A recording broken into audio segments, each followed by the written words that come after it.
Minister, very good evening to you. Thanks for joining us. Obviously, this is a significant policy, one that you guys want to triumph, if you like. Why has it taken 2 years to do this? Well, it hasn't taken 2 years. Well, you've been almost in power for the best part of 2 years. Of course, we came in July 24. A task force was set up. Our manifesto said we wanted to reduce child poverty. Task force was set up to look at all the options, to look at what we could do to really deal with the fact over 900,000 more children since 2010 had moved into poverty. This is a big thing that we need to address. You're not aware of that before the election? Yeah, but what we wanted to do was to look at all the evidence, look at all the information. Of course, we came in and the economy was not in a good position. We had to make some really serious decisions at that point. The task force was set up, and it was the strategy that came out of the task force was published just before Christmas. And in the budget, the Chancellor announced that we were going to remove the two-child limit. That's part of the strategy. There's a lot more that we need to do as well over the course of the next few years to really deliver on moving children out of poverty and giving them the opportunities that we all want for our own children, to be able to prosper, to do well, to get a good education, to get good employment, to be in good health. And we know if you're a child in poverty, you are less likely to achieve good GCSEs. You are 4 times as likely to suffer from mental health issues. And that's why we're seeing now this rise in NEET, these young people not in education, employment and training, and many of them have got mental health issues and health problems. I mean, just in terms of whether we can afford it or not, of course, the government borrowed more last year than it did the year before, and of course our national debt is higher. So it's a political choice. It's not about the economy getting better. If anything, the economy's got worse with you guys in power. But we'll park that for the moment because that's a big, wider discussion, but it's about affordability. Can we just talk about the stuff that Nigel Farage has brought up? Do you know how many foreign-born parents benefit from this change?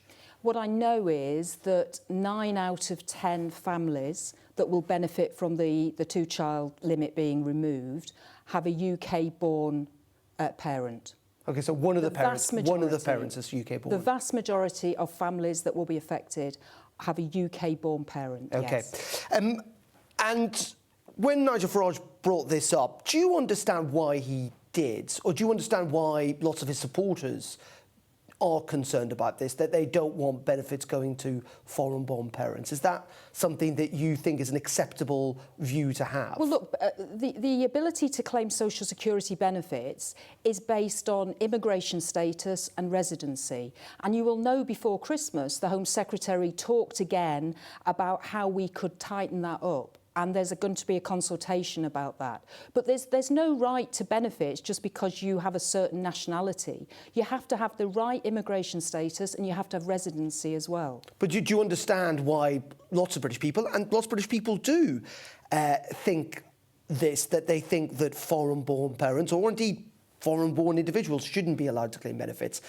I fully recognise that, that part of our social security system is about contribution. You should contribute in order to be able to take out. Absolutely, I understand that.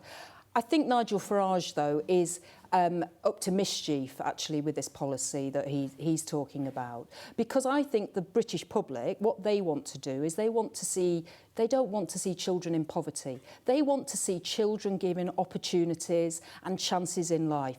And just because, I don't think it's fair to say that children who are born into families where there is, a low income or poverty, that we should in any way penalise those children for choices that they have not made themselves. And we all know that there's a huge cost to children being in poverty. We know it, in the NHS, we know it in the benefits bill. We know that these children will not do as well. And it's in all our interests for these children to get that opportunity. OK, can we talk about something else if we can? Because another announcement, it seems, today, that's certainly been leaked to us here at Sky News and indeed to other news organisations, is around pubs and business rates. What can you tell us? Well, what I can tell you is that at the budget, the Chancellor announced that there was going to be a new way of doing business rates that was fairer, that actually, looked at those small businesses and made it fairer so they weren't paying the same as the big businesses. I also know that the last time there was a re-evaluation around business rates, it was during COVID, and of course that affected the re-evaluation. And thirdly, during COVID, there was obviously support put into businesses to help them through, that period. Now, what's been announced, I think, is the right policy. It's the fair policy. But clearly the pub sector have come forward and have made the case to Treasury ministers since Christmas, actually before Christmas, about some of the issues that they're facing. And I think it's absolutely right that the government listen. I think it's wrong if you just have a policy and you're not willing to listen to people who are going to be affected by it. So there's been no announcement today, but what I can tell you is that those discussions have been ongoing for some time.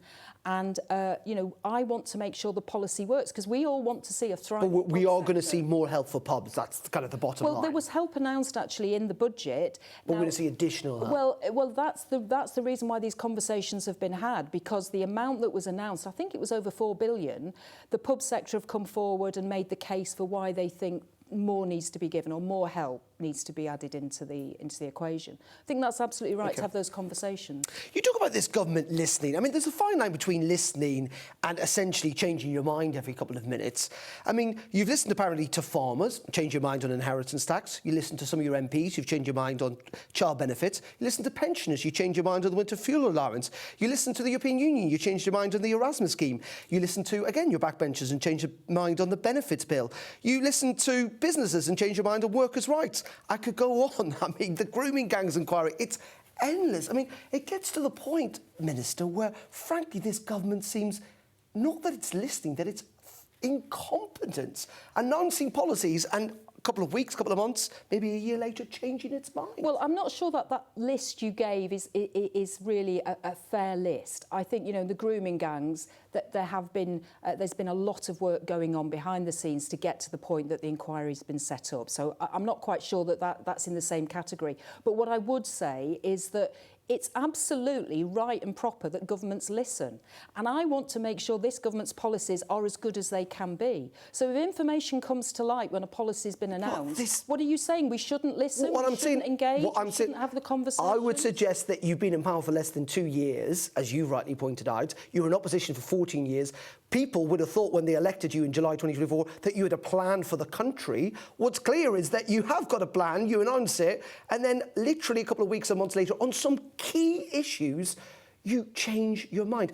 We got a video of you defending the inheritance tax for farmers not that long ago. Now the government's changed their mind on it. It doesn't get embarrassing. But I don't want to in any way just sort of defend policies for the sake of defending them. I want to say to you, if we don't get it right, we are big enough to say, let's have the conversation and let's get it right. Let's have the policies that work for people in this country. That's what the Prime Minister would say. Okay, just very finally on this, though, that at some point, people go, oh, we can't believe what politicians say.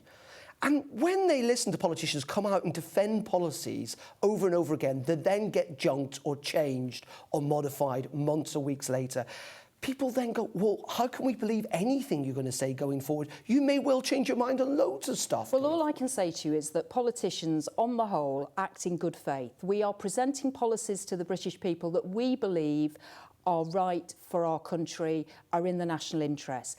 If we don't get them right and we need to finesse them, I absolutely think that's the right thing to do, to say, we didn't quite get this right, let's sort it out. There's no point carrying on with policies if we need to, adapt and change them. OK, Minister, thank you very much indeed. Thank you. Thank you.